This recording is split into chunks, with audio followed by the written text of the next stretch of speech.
How many discounts does USAA Auto Insurance offer? Too many to say here. Multi-vehicle discount, safe driver discount, new vehicle discount, storage discount, legacy. How many discounts will you stack up? Visit USAA.com/auto discounts. Restrictions apply. This episode is brought to you by Amazon Business. How can you free up your team from time-consuming office tasks? Amazon Business empowers leaders to not only streamline purchasing, but better support their teams so they can focus on strategy and growth. Free up your teams and focus on your future. Learn more about the technology, insights, and support available at amazonbusiness.com. Good afternoon, guys, and welcome to the podcast. And for all those audience listeners and viewers that are interested in the leadership aspect, either in a healthcare organization, private practice, entrepreneurial setting, I have Susan Drumm here, the wonderful Susan Drumm from Meritage Leadership. She's going to talk to us all about effective leadership, what she does, and how she can help the audience. Susan, welcome. Thank you. I'm so excited to be here with you. Yeah, and briefly introduce yourself, and I'm really excited to dive into what Meritage does. Yes, absolutely. I've been doing leadership development for over about 25 years now. So it's been a long time, 20 years with my own firm.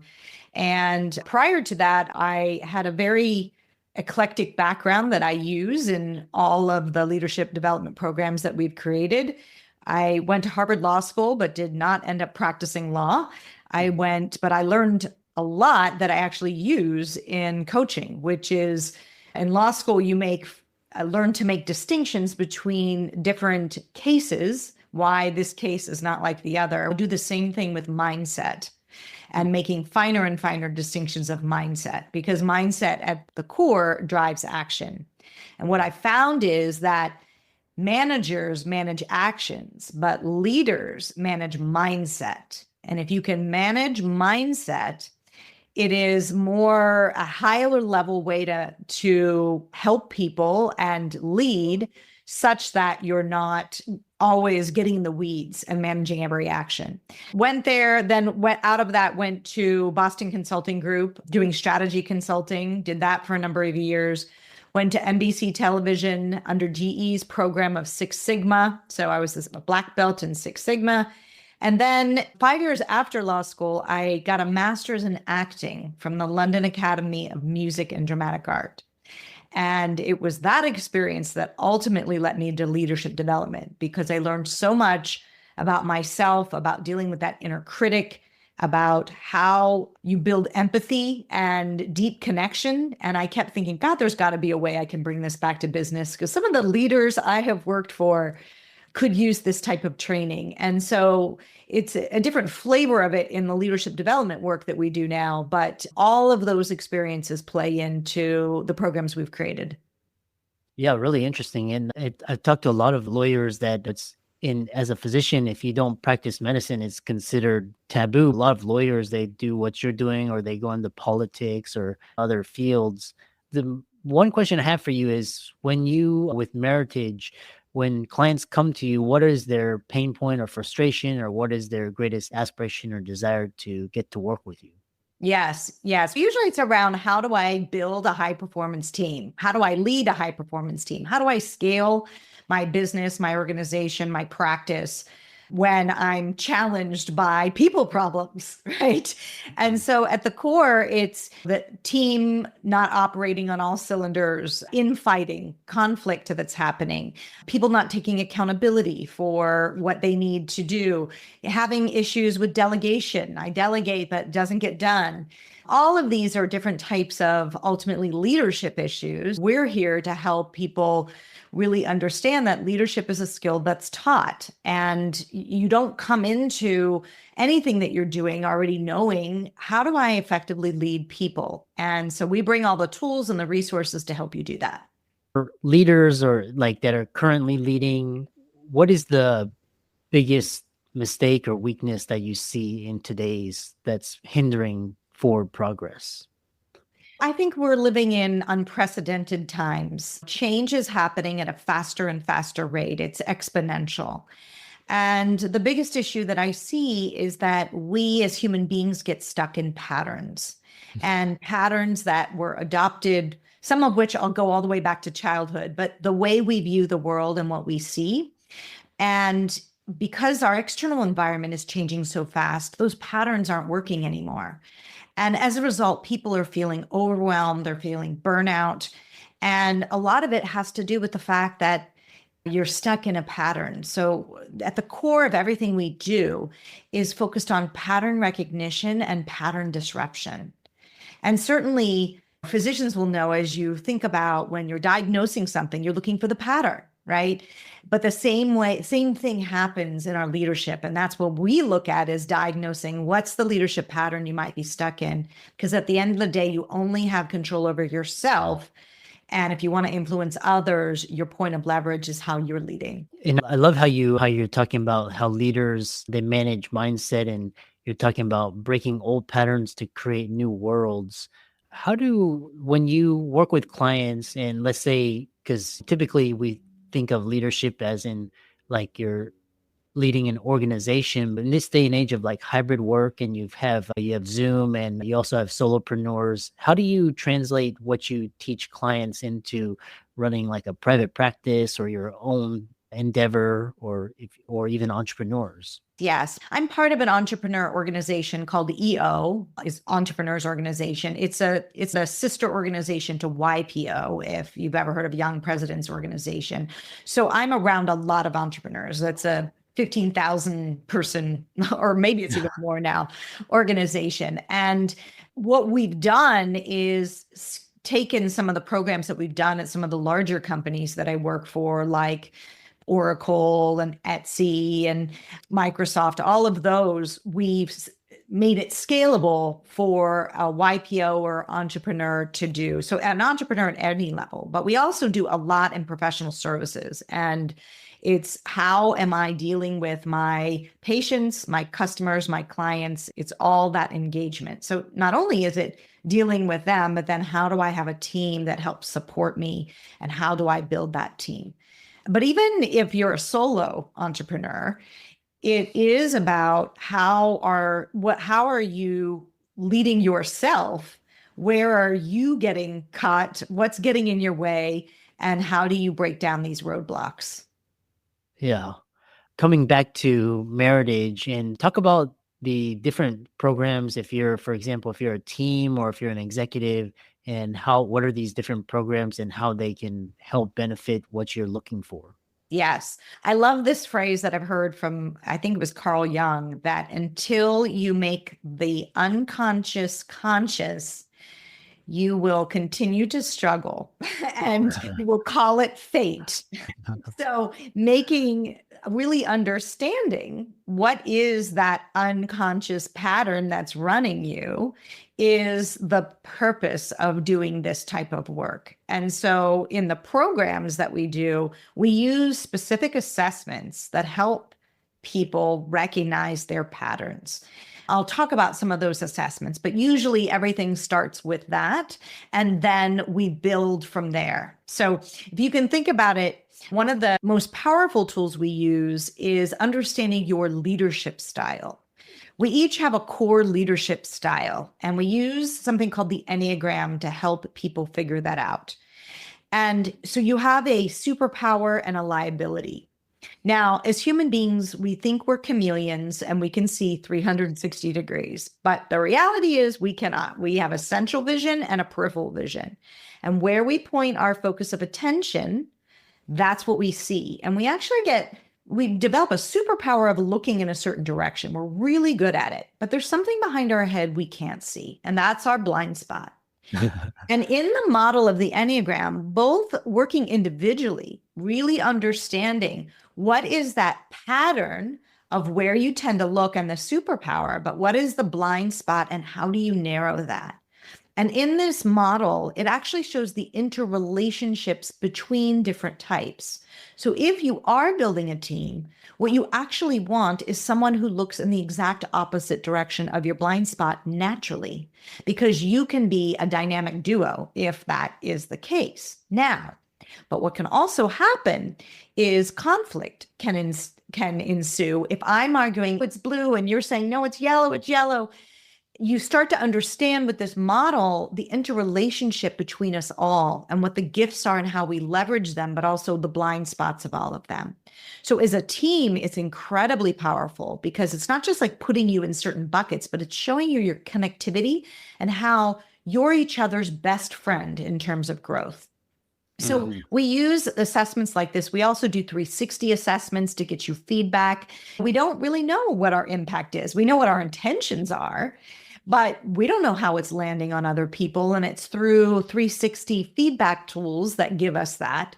And then we also have EQ assessment tools that help you understand what information are you dialing up in the face of stress or conflict, and what information are you dialing down.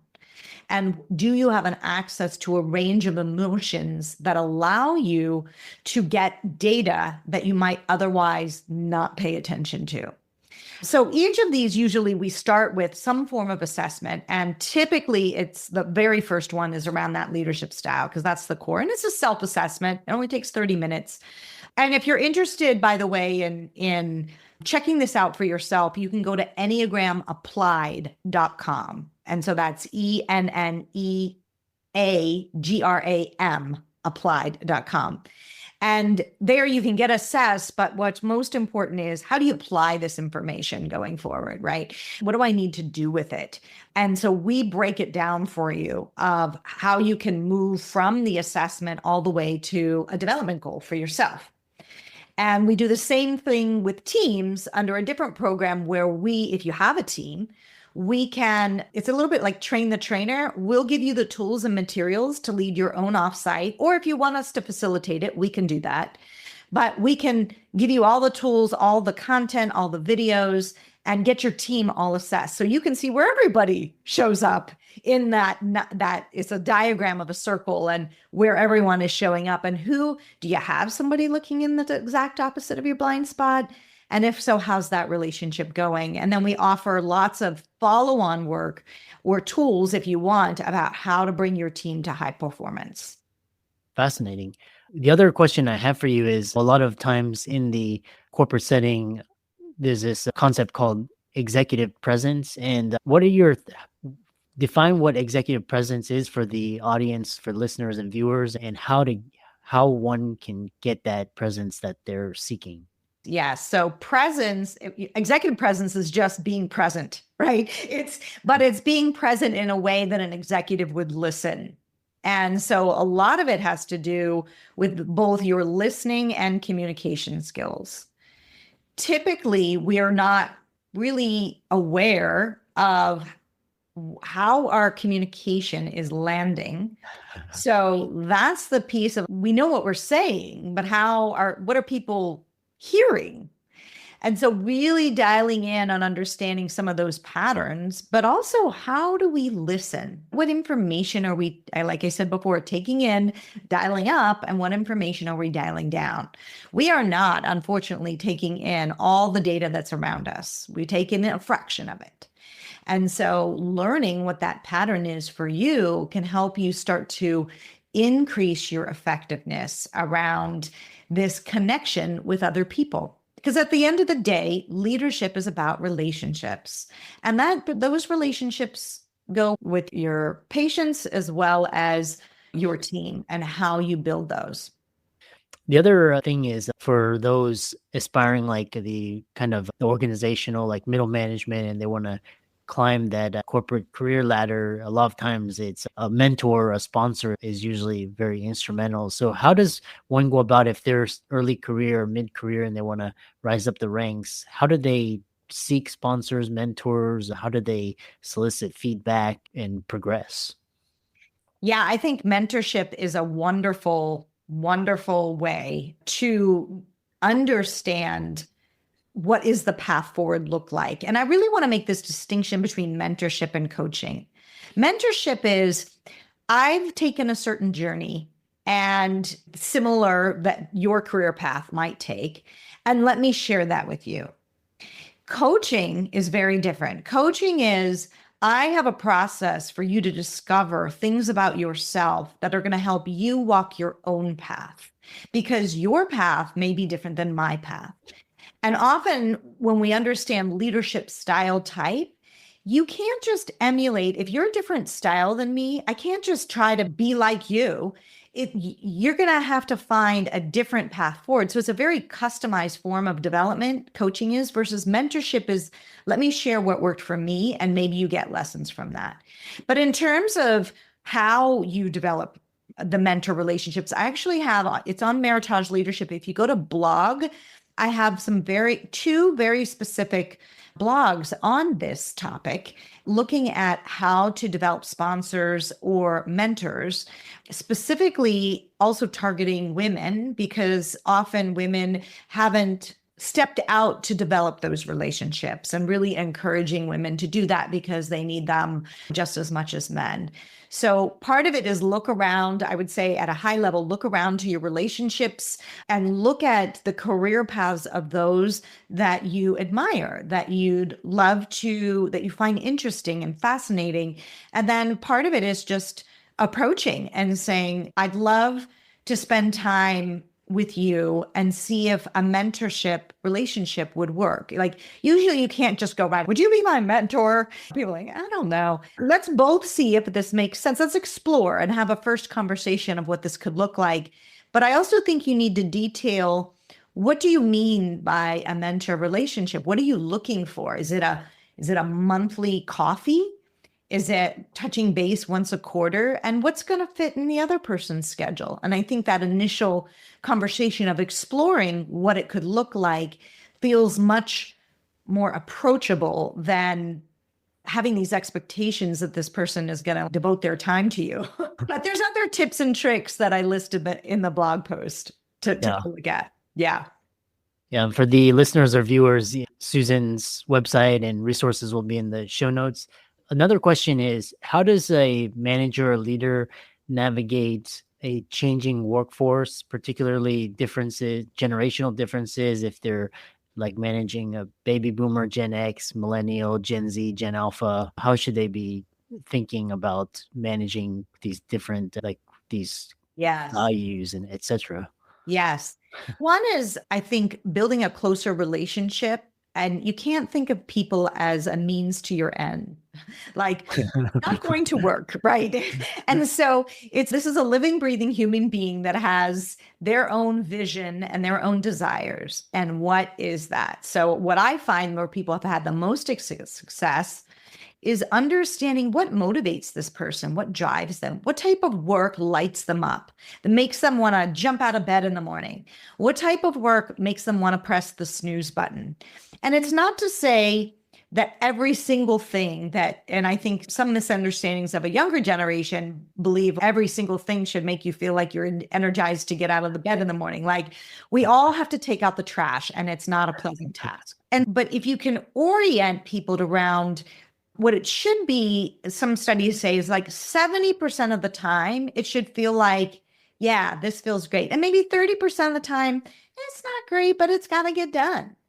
And orienting some of your staff that's younger towards this sort of 70-30. Does it feel like you're hitting the 70-30, or does it not? And perhaps if it's not, maybe this isn't the right role for you. Or if it is, or if it's not, what would you need for it to feel like 70-30? But not that it's going to be 100% of the time like joyful. And because sometimes in our challenges and the things that aren't the greatest, we develop the most. And I think as a leader, orienting people around that could be really powerful. But I think just asking the question of what drives you, what motivates you, what do you love doing, and what's been more challenging for you that maybe feels like drudgery, or maybe just is it challenge in a good way, or is it challenge in a bad way? These are the types of conversations you need to have. How can people connect with you and learn more about Meritage and work with you? Yes, our website is Meritage Leadership, and that's MERITAGE leadership.com. If you go under courses, you'll see where I talked about Enneagram Applied for you individually, or Leadership Edge for your team. And so there's some great resources there. I also have a podcast called The Enlightened Executive. You'll see some of that over in my personal website, which is susandrumm.com, SUSANDRUMM.com. And I also have a book about how to use the power of music and neuroscience to transform your leadership and your life. So if you love music, you can go to my personal brand site and see more about that. Excellent. Really fascinating conversation. And I really enjoyed talking with you on leadership, and keep up the great work. Thank you so much. Thank you for having me on.